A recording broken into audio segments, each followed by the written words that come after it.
Picture चालू करो बे। मोदी जी और योगी जी ने बायोगैस के बारे में बात नहीं करी है, लेकिन गोबर से पेंट करने के बारे में बात की है। इनका एक विचारक था, वो टेलीविजन पे आके कहता है कि दुनिया परमाणु से कैसे बचेगी। तो भारत में गाय का गोबर लीप लो छतों के ऊपर, तो परमाणु हमला जो है वो बेकार हो जाएगा। मैं तो सिर्फ सारे अंधभक्तों को कहूंगा कि एक एक चम्मच खा भी लो, अकल भी बढ़ती है। उत्तर प्रदेश के सीएम के लिए राज्य में रोजगार की उपलब्धि मुहैया कराना कोई बड़ी बात नहीं है, ठीक है। उस पर विचार नहीं करेंगे, शिक्षा पर बात नहीं करेंगे, स्कूलों पर बात नहीं करेंगे, इन सब पर बात नहीं होगी। उत्तर प्रदेश में इस कानून व्यवस्था पर बात नहीं होगी। हर 10 में से 7 न्यूज जो है क्राइम की उत्तर प्रदेश की है, उस पर बात नहीं होगी, बात होगी गोबर पे। क्या लगता है कि गोबर का आइडिया आया कहां से होगा और इसके पीछे की वजह क्या है? अभी पता चल जाएगा। कुछ लोग किताब पढ़ के बात सीखते हैं, कुछ सुन के सीखते हैं। मोदी जी और योगी जी के पेटों में मशीन लग रही है, ये बात बनाते हैं। 10 सालों में उस व्यक्ति ने पूरे प्रदेश के अंदर हिंदू मुस्लिम की सेवा किया है। बात तो सही है। और अभी काम की बात आई तो क्या निकला? गोबर। मोदी जी क्या निकाल देते? नाले से गैस। यही है ना, जैसा गुरु वैसा चेला। ये तो लेने के देने पड़ गए। अगर आपको प्राइम मिनिस्टर बनाए पाकिस्तान का, अभी पता चलेगा। अरे डूबते जहाज का कप्तान बना रहे हो।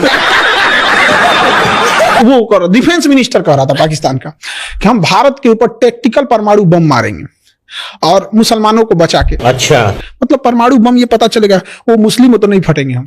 अरे चोट्टा कहीं का।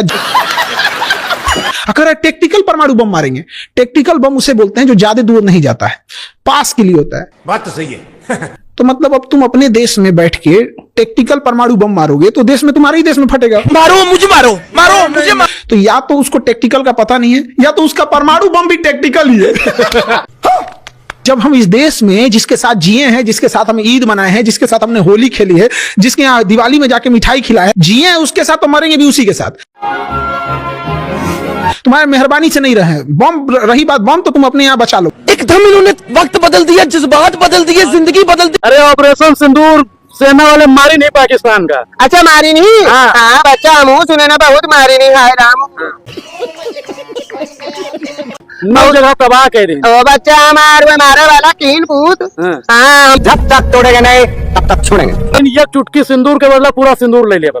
हाँ पूरा ले। हाँ हम तो पूरा पाकिस्तान, सही कहा था, पूरा पाकिस्तान हम सब ले ली जाई। हाँ सबका बदला लेकर जाओ कहो अब दोबारा ये मेरी गलती कीन तो बच्चा हमारे हम सब ले ली जाई। वहाँ खेती बाटी कीन जाई। हाँ हमारे घर के मर्द वैसे निठल्ला घूमा करता है, कम से कम और खेत पात मिली। अपन हुआ तक धान किसान सब हुआ हुई। हाँ ये कर लो पहले। अरे मेहंदी, अभी मेहंदी होगी सिंदूर के बाद में। तो हमारे बच्चा तब तो कोई ना बची है। हाँ कोई ना बची है जो मेहंदी हुई, क्योंकि मेहंदी कूटी जाती फिर पीसी जाती। हाँ बच्चा कूट पीस डरी है, यही ले गई तो मेरा भारत से न उलझो, नहीं तो कूट पीस डरी चाहिए। ये बड़ी अच्छी बात कही आप। मोदी जी को जानती हैं आप? हाँ हाँ नीक है, नीक है। तो भाई साहब से पूछ लो, ये महंगाई नहीं हुई? क्या बोले? तो भाई साहब रोड भी तो बढ़िया बन गए, नहीं तो ट्रेन से जाओ ना फिर।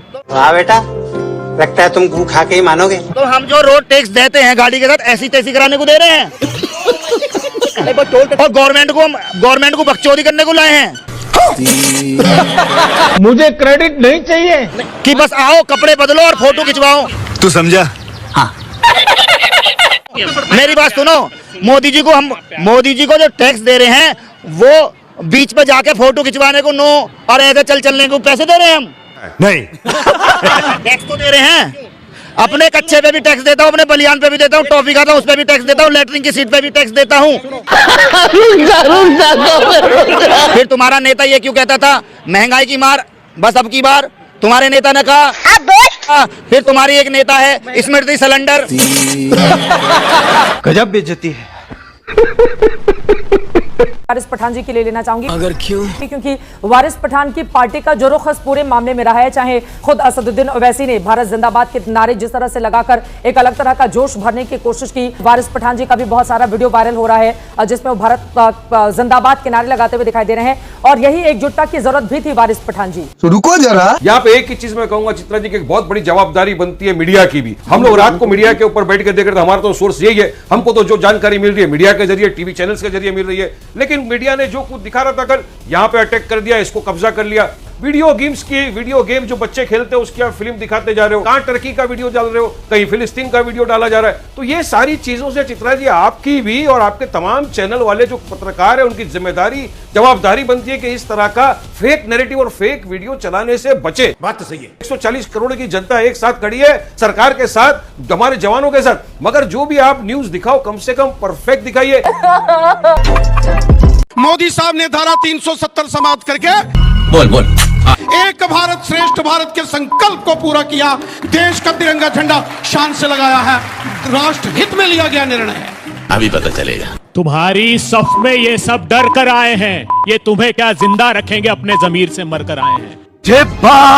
मुझे दुख हुआ, मेरे तीनों जजेस ने ये नहीं बोला। मुझे लगता है कि विनय नरवाल की बहन सृष्टि को उन्होंने नहीं सुना। वो फूट फूट कर रोती है और कहती है, प्रधानमंत्री मेरा भाई 1.5 घंटे तक जिंदा था, तिल तिल कर तड़प रहा था, लेकिन मदद के लिए कोई नहीं आया। सही पकड़े हैं। शैलेश भाई सूरत वाले की वाइफ कहती है, प्रधानमंत्री मेरे बच्चे कैसे पालूंगी? तुम जेड सिक्योरिटी में चलते हो, तुम तब जाते हो तो हेलीकॉप्टर ऊपर मंडराता है, लेकिन हमारे 2000 लोगों को सिक्योरिटी की एक व्यवस्था नहीं दी। बात तो सही है। एक के बाद एक प्रधानमंत्री जी, कठुआ हुआ, उन्नाव हुआ, प्रधानमंत्री जी आपकी सत्ता की सरपरस्ती में पुलवामा हुआ। आज तक पुलवामा के शहीदों की बेवा जानना चाहती है कि वो आतंकवाद किसकी सत्ता की सरपरस्ती में 300 किलो का RDX आया था। आज तक उसकी जांच नहीं हुई। प्रधानमंत्री जी तुम चुल्लू पर पानी में जाके डूब के भाग जाओ।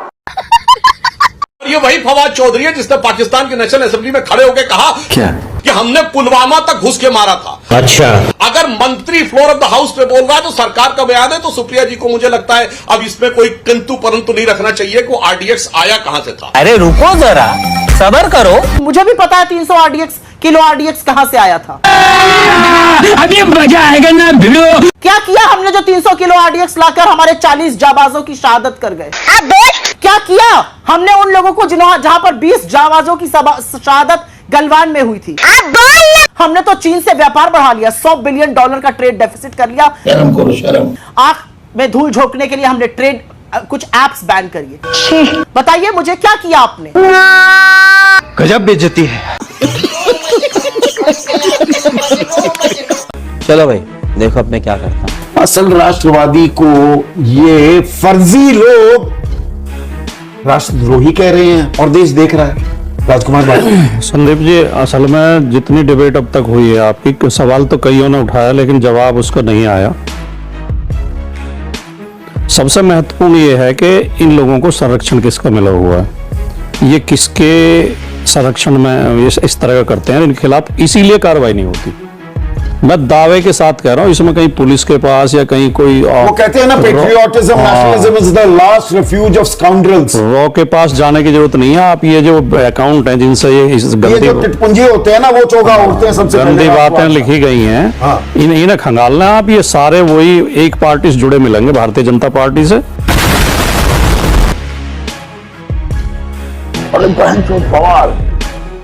जुम करो। अब भारतीय जनता पार्टी के कई नहीं, मैं बता रहा हूँ यहाँ पर नहीं संदीप जी, मैं बता रहा हूँ बर्दाश्त नहीं, मैं बता रहा हूँ ये समाजवादी पार्टी ये नफरत फैलाएंगे, ये देश के मिजाज को जो आज मिजाज है उसमें ये बता रहा हूँ। सबको बोलना दिया गया है, सबको बोलना नहीं, ये क्या मतलब होता है? जली ना, तेरी भी जली ना। ये सारे दरिंदों और गद्दारों को जोड़ेंगे या तो कौन जोड़ रहा है, इनके खिलाफ कार्रवाई होनी चाहिए कि नहीं? दरिंदा से काम चलता है यहाँ पर। हम आप जब यहाँ पर आपकी घेराबंदी होने लगे, कुछ सवाल हो जाए तो आप वहां पर नजरें फैलाने लगेंगे। गजब बेइज्जती है।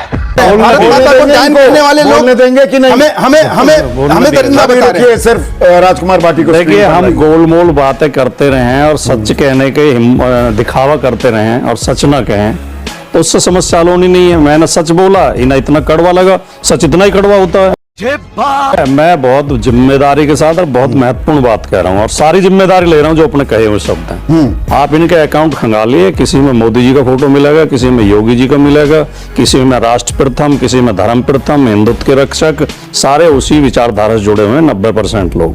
दूसरी बात, राष्ट्रवाद का चोगा पहने हुए, इस बात को आप डिनाई करेंगे महेश भाई? नहीं, इसमें भी और एक मिनट मैं फिर कह रहा हूं कि राष्ट्रवाद का चोगा पहनकर बहुत सारे पोंगा पंडित यहाँ पर अपनी दुकान चला रहे हैं।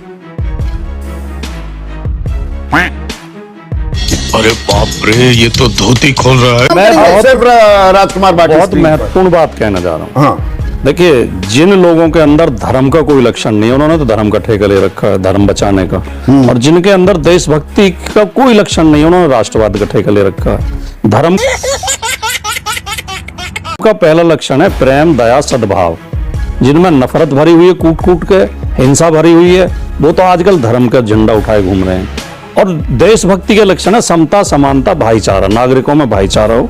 जो रोज नागरिकों को लड़ाने की बात करते हैं, उन्होंने राष्ट्रवाद का ठेका ले रखा है। हमें लड़ना पाकिस्तान से चाहिए था, हम अपने नागरिकों से लड़ रहे हैं। ये बिक गई है गवर्नमेंट, अब गवर्नमेंट में कुछ नहीं है। इतना छोटा पहले कभी नहीं हुआ होगा। अपने लोगों के खिलाफ नफरत, ये बहुत अहम बात कह रहे हैं, ठीक है नहीं? और इस घटना के बाद 22 लड़ रहे हैं महेश भाई, 22 अप्रैल को, बिल्कुल मैं कह रहा हूं, जो 22 अप्रैल को घटना हुई है संदीप जी, खराब नहीं करिए, पहलगाम में, उस घटना के बाद इस तरह की गतिविधियां हुई हैं जिन पर हम गर्व कर सकते हैं और जिनसे देश की ताकत पता चलती है। जिस तरह वहां कश्मीरी मुसलमानों ने मौके पे भी लोगों की जान बचाई, अपने घर ले गए, टैक्सी वालों ने पैसे नहीं लिए, एयरपोर्ट छोड़ा, होटलों वालों ने होटल के कमरे के पैसे नहीं लिए, लोगों ने खाना खिलाया। एक जो रामचंद्रन जी, एन रामचंद्रन, केरला के, वहां मारे गए, उनकी बेटी आरती, पता क्या कह रही है? आरती सारथ, वो कह रही है मैंने कश्मीर में पिता खोया अपना, लेकिन मुझे 2 भाई मिले।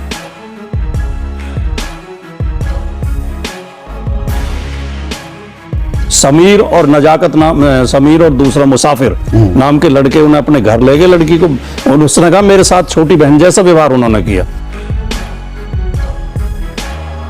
कश्मीर में बंद रहो, लोग एकजुट हो रहे हैं, कश्मीर विधानसभा में सर्वसम्मत प्रस्ताव पास हुआ, और ये 2 पैसे के थ्रू नहीं, राजनेता में भी थमने का नाम नहीं ले रहे। राजनेता में भी आप एक ही पार्टी से जुड़े लोग। देश संकट में है। यूपी का एक यूट्यूब चैनल, अगर आपकी पॉलिसी में ना हो तो मैं नाम भी ले दूं, अगर आप इजाजत दें तो। नहीं, हमारी कोई ऐसी पॉलिसी 4 PM नंबर 1 पर चल रहा था, उसे बंद कर दिया गया, सरकार ने बंद कर दिया कि ये इससे देश को खतरा है, एकता को, और इन ट्रोल्स के खिलाफ कार्रवाई नहीं की जा रही।